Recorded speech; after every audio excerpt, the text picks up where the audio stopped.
Voted as a top 10 invention in 2004 by the U.S. Army, the M107 50 caliber sniper rifle is one of the most formidable weapon systems in the U.S. arsenal.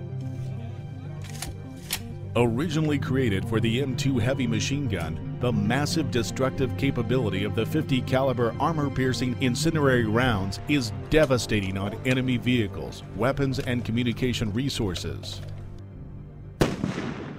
Often destroying an enemy asset is more important than killing an enemy soldier. Well, there's a lot of misconception about the 50 caliber sniper rifle. A lot of people think that it's used to engage on personnel.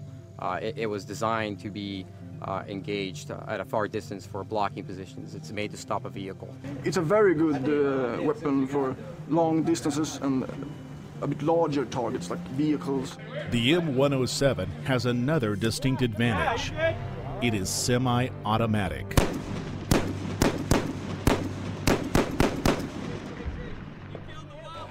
Each team is issued an M107 rifle at the beginning of the competition. The level of experience with this rifle varies greatly between teams. We're both fairly familiar with the 50 cal. I think we're going to do pretty well there. With this scope, it's a lot easier than the one we have in Sweden. We're at a disadvantage here in that it's not something that we use on a regular basis. It is something that we're looking at, and it's an experience that we can build on.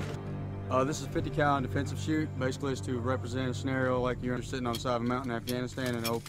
Next thing you know, here comes, you got troops advancing on your position, you got vehicles. It's a very challenging and difficult event.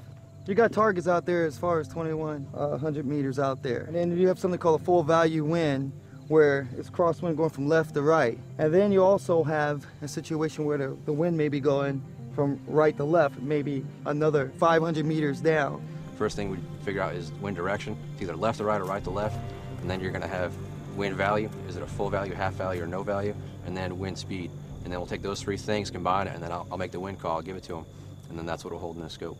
So they got real world scenarios where things, the targets just popping up, and they have to make those adjustments. The key thing in this event is the communication between the spotter and the shooter. They're kind of offset a little bit, and they don't have time to estimate the range of the target. I mean, exactly, they're going to have to kind of guess. Yeah, this event right here tells who's good. This what does it. This event tells the story.